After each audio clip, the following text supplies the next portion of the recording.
Guys, dahil mahal ang bigas ngayon, naisip ko yung tira kong bahaw kagabi, yung kanin, ay gawing masarap na almusal, pati merienda na rin.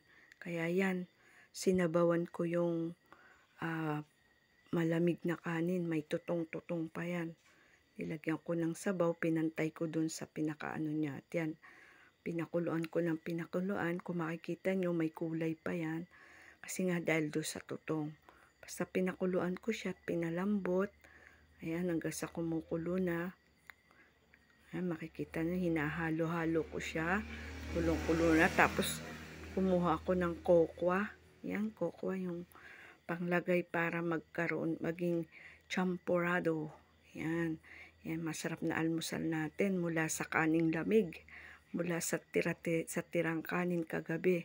Siyempre, kumuha muna ako ng lagayan para doon ilagay yung kokwa natin at para hindi matapon, maitaba pa at magamit pa natin sa mga susunod na gusto pa nating magluto na gagamitan nito.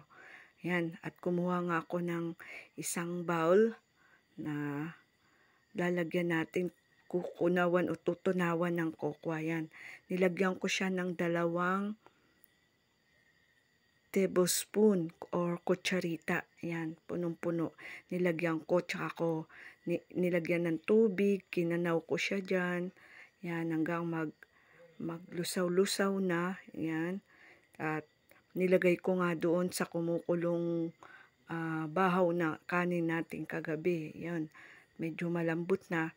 At masarap naman yung bigas para siyang malagkit. Kaya nga gusto ko siyang bahaw sa umaga. Pinapartner ko sa kape. Pero this time gusto ko ay magkaroon ng almusal at masarap na merienda na rin maghapon. O, diba? Ang laki ng tipid mula sa kaning lamig. Yan, nakagawa tayo ng champurrado, diba? Yan. Yan, hinalo ko na yung kokwa. Hinalo-halo ko siya hanggang sa mag-mix na, maging kulay champurrado na talaga yung ating champurrado. Sino bang mag-aakala niya na yan ay mula sa kaning lamig? Kaning tira kagabi na may tutong-tutong pa. Ganyan ako pagka sa umaga minsan may tira. Yan, pinapartner ko sa mainit na kape. Pero ito nga, mas lalo pa siyang dumami. Diba? Masarap ang champurrado pang may gatas. Masarap din na plain lang na ganyan. At yan, pagkatapos nga nating halu-haluin at lagyan champurrado, nilagyan naman natin siya ng asukal. Isang ganun na rin maliit na bowl. Isang ganyan na rin. Binuhos ko na yan lahat. Maliit lang po yan. Parang ano lang. Kalahati lang ng mangkok. Yan. Kaya, yun. Kinanaw din natin yung sugar. At tsaka nilagay dyan. O, yun. Nilagay na dinirect ko pala dyan sa champurrado. Dyan sa ano para magtamis. O, may tira-tira pa. Kaya, nilagyan ko siya ng tubig. At ayan. Tsaka ko binuhos uli para magkaroon ng sabaw at medyo lumapot na. Diba? Ang sarap. Mula sa kaning lamig, nakagawa tayo ng masarap na champurrado. Yan. Diba? Yan, hinalo-halo ko lang hanggang lumapot-lapot ng konti at yan, pagkatapos nga niyan ay yan, sige, parang halo-halo lang. Ano nga yung mekos-mekos. Mekos-mekos lang. Yung uso nga yung mekos-mekos lang. Mekos-mekos. Mekos-mekos. Meron na tayong masarap na champurrado mula sa kaning lamig na pinakuluan natin at ginawa nating champurrado at konting mekos-mekos. Nilagyan ng kokwa, mekos-mekos, asukal, mekos-mekos. Yan, isang masarap na champurrado na. Ayan, nakikita nyo at malapot na siya. Yung mga ganyan, pwede na.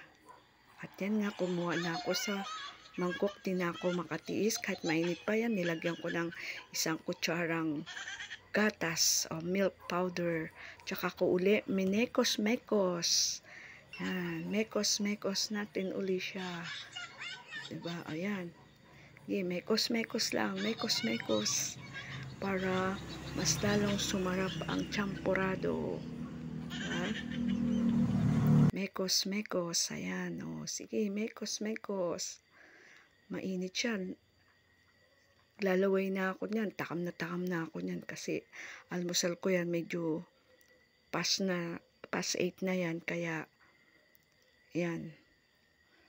Pinaspasan ko yan kahit mainit. Oh, sarap, diba? Sa itsura pa lang, oh. Nagmix na yung gatas.